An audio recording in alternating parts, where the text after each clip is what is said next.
Di ko rin alam eh. Parang kaya ng kaya ng utak ko tsaka baga ko. Pero yung legs ko, hindi ko maintindihan eh. Ganun yung feelings. Yo, what is up? This is Aklista and welcome back to another video. And today, bababa tayo ng sungay and aakyat ng Sampaloc. Yun ang usapan. Pero tingnan natin kung saan tayo makakarating sa video na to. Bali kasama ko nga pala si Boss Derry ngayon. At dahil nga wala kaming ensayo, yun ang balak namin. Pero ngayon pupunta muna tayong Tagaytay, tapos lulusong ng sungay. And tingnan na lang natin kung ano ang mga susunod na mangyayari.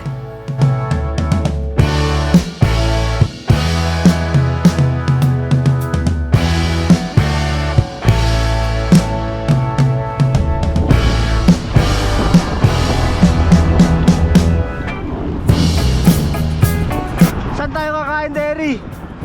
Kaisan? Bali, dito lang pala kami sa Tagaytay. Whoop! Yo!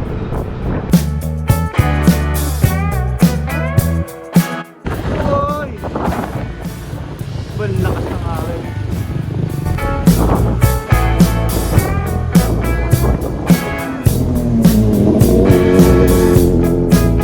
At bago kami magpatuloy lumusong sa sungay papuntang Talisay, tumambay muna kami saglit dito sa may sungay para pagmasdan ang Bulkang Taal.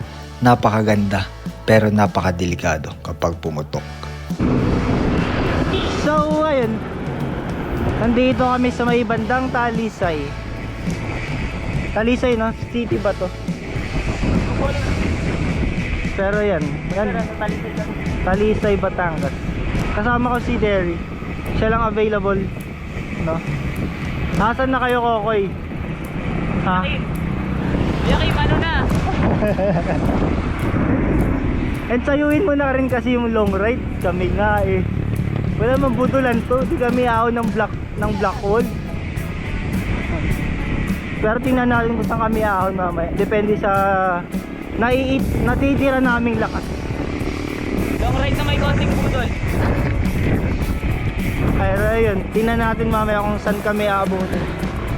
Kung aabutin ba kami ng bukas, hindi naman siguro. Pero yan.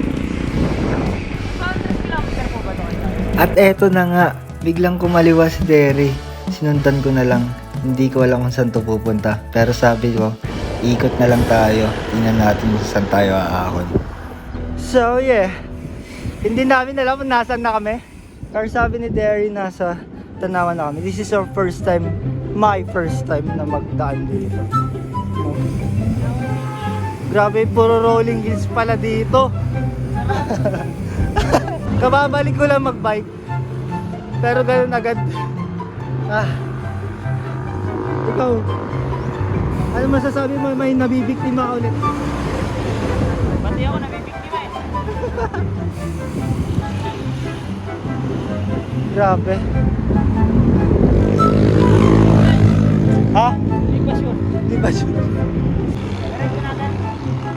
Di ko rin alam eh. Parang kaya ng utak ko tsaka baga ko. Pero yung legs ko, hindi ko maintindihan eh. Ganun yung feelings. So yun. Kain guys. Kain.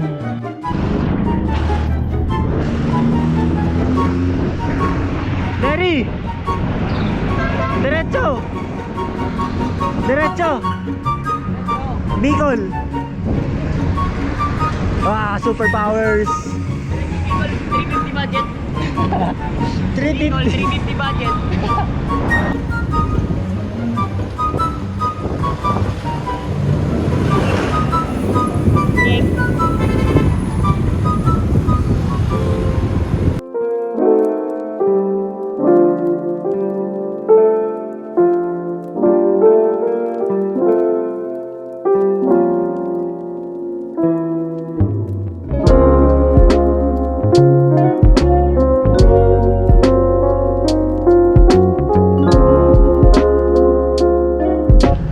Guys, nasa lipan na kami.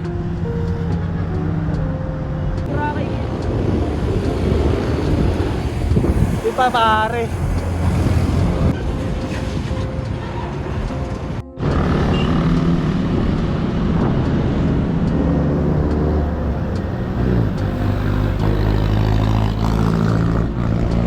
Ay, ay, ay, ay, ay. Sige, sige, sige.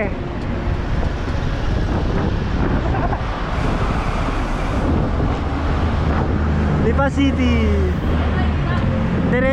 Diretso Bicol na to. Tara, tara, tara. Minsan lang tayo nandito eh. Yun, nasa Lipa na kami ni Derry. First time namin dito. First time ko. Kayo ba?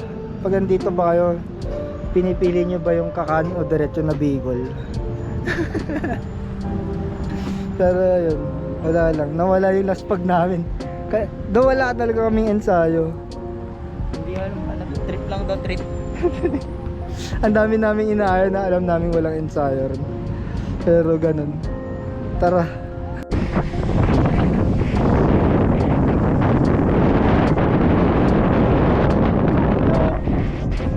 Woo!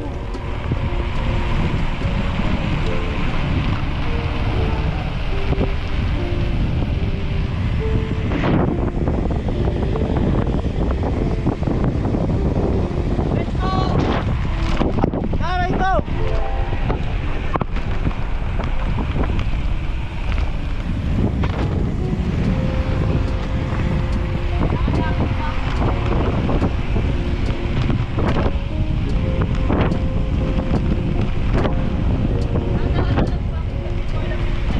Oo! Tsaka mataktak! Sa kasalukuyan kami lumulusong dito sa Cuenca, papunta ng Alitagtag at Santa Teresita. No, ang target namin puntahan ay Taal. Total, nandito naman na kami. Ba't di namin daan ng Taal Church? And yun yung napansin namin dito sa Batangas. Puro simbahan ng Katoliko. Pero ganun nga, ang mga Batanggenyo ay halos karamihan ay Katoliko. At ipinagpatuloy lang namin ang aming pagpadyak hanggang sa makarating kami sa diversion road ng Santa Teresita. At nalagpasan namin yon at dito nasaksihan namin ang napaka-historic na Taal Arc. Ay, Taal na kami pare! Alam lang sama, napunta sa tahan. Dapat didiretso na namin sa Bicol kaso di kaya. Hindi kaya ng bike. 12:30. Or... Pwede. Pahinga muna. O kaya 12, mahaba masyado 12:30. 11:41. Yung, what's up? Dito na kami sa may Taal. First time ni Derry dito. First timer. Pagod guys. Ang usapan namin, sa baba lang, sa Sampaloc lang. Kaso sabi namin, ikot lang tayo. Sabi ko, ikot lang tayo dyan lang. Pero balik akyat din tayo sa Sampaloc, sabi mo. Yun, nasa Taal na kami. At habang nandito kami nagpapahinga, no, tinititigan lang namin yung simbahan ng Taal. And bro, it was really stunning. Napakaganda, as in. Taal.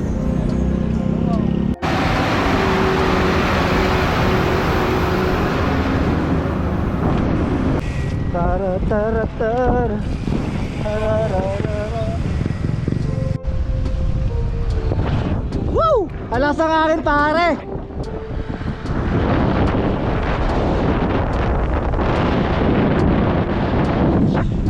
Na o 13 dahil sa hangin. Hindi ko alam, naririnig ako ha. Pero grabe, solid yung view.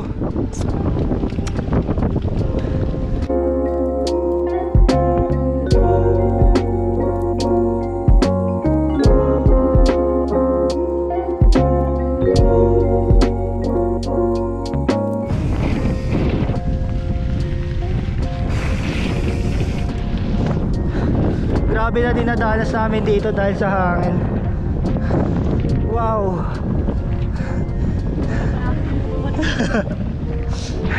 Dito pala kami mamamatay. dahon pa. Grab na grab. Grab. Though hindi pa kami nakakadaan ng buso-buso. Bale, medyo malapit pa lang kami doon. Pero tingnan natin. Doon may isa pa naman kaming stopover bago magsampalok. And doon na rin kami kakain. So ayan, yun yung plano. Pero tingnan natin kung ano mangyayari. Dahil nalalaspag kami sa hangin. Sa hangin, hindi sa ruta.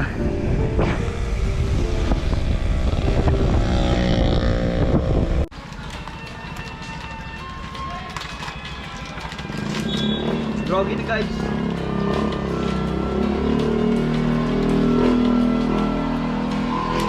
Wala na pare. And bro, first time ko dito makita malaspag si Coach D. And mapagod. Grabe, ganito pala talaga pag walang ensayo, no? Pero parehas kami, so feeling ko it's a tie. Though mas lamang pa rin siya. Pero hindi naman dun ang sukatan. Nag-enjoy lang kami parehas and nagpapahinga dito saglit. Dahil matindi ng sikat ng araw. Pero gayon pa man, lalarga na tayo para makauwi ng maaga. Ayun na, sa mga napapagawi dito, meron ako papakita sa inyo kung familiar. Bugs! Bugs, sige! Bugs!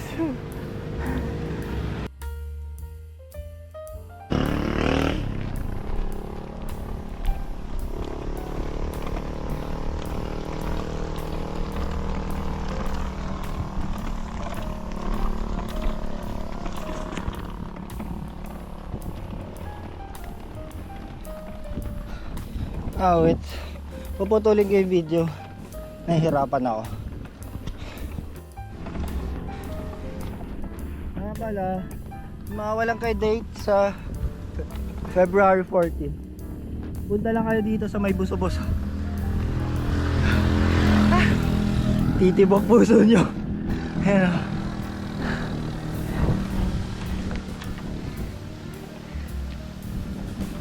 Nung first time ko mas madali ito actually. Pero ngayon na walang ensayo, puro work. Wala talaga.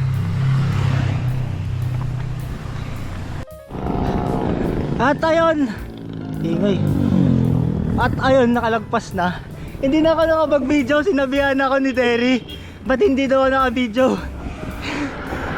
Hindi ko rin alam bakit. Siguro wasak na ako. Pero ayun, kakain na tayo. Survive. Survive kami guys. Lomi na to, lomi. Lomi, lomi, lomi, lomi.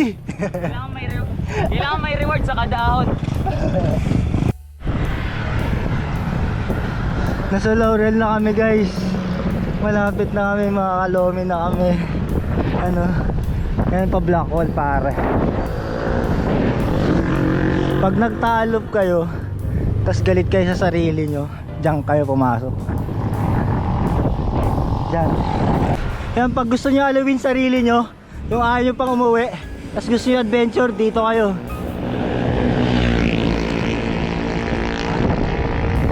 Kasi ito pa pare, pag malalaan na talaga tama mo, dito ka dumaan.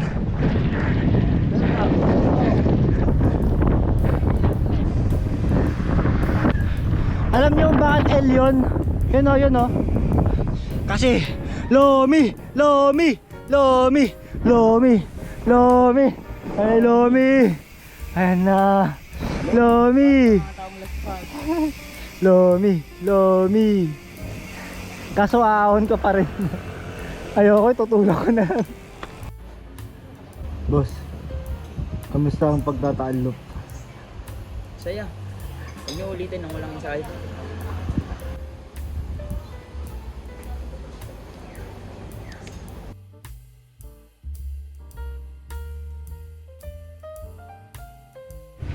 Guys, hindi na nga pala ako nakapag-update kanina. Pero nandito na kami sa may baba ng Sampaloc. Dito na kami mag-i-start ng paghihirap. Ito na yung simula ng Kalbaryo guys. Let's go. Trike.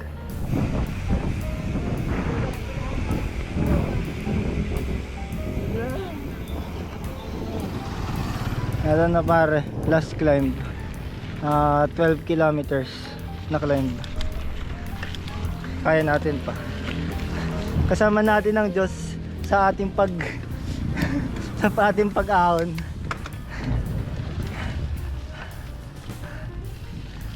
Dito pa lang Ito pa lang, 1-2 na. Pero magkakanya-kanyang pacing kami. Yan naman ang pag-usapan namin. Basta antayan lang kami kung may mauna. Para walang ma-injured or magka-cramps. Oo, mamaya, hintay sa taas eh. Nakasakay na pala yung isa. Pero rest ba ko na rin to. Huling ahon ko dito kasama si Kokoy. Wala talaga. Ubus ako nun. Ito, may partida pa to eh. Ito, may talo pa no. Simbahan pa ng taal. Ay, morning pa rin ako. Ganito pala yung view dito pag hapon. First time ko to magsampalok ng hapon. Yan.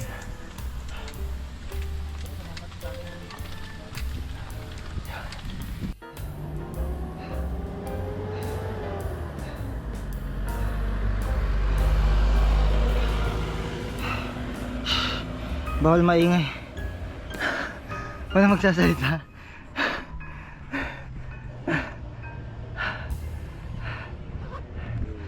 Ayoko na ulit to gawin. Sa susunod mag-i-ensayo na kami muna. Kahit malapit lang. Hindi bibigla kami magtatalop. Ay, para mas mahirap to sa ano Para mas mahirap to sa Laguna Loop.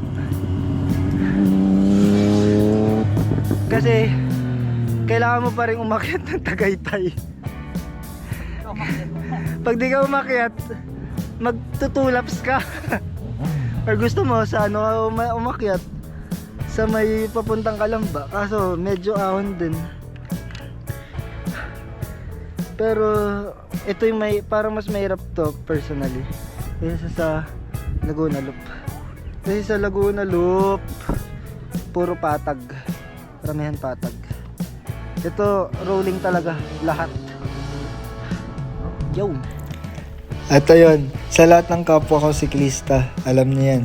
Pag narating nyo na tong arko na to sa Sampaloc, alam nyo masaya na dyan. At banayad na lang ang mga ahon.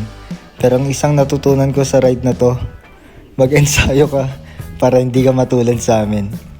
Ewan ko ba kung anong trip namin dito? Nakikita na namin si St. Peter. Grabe, seryoso. Yan o. Finally nakalabas din ng Sampaloc. 150k. Grabe. Tagaytay na rin pala.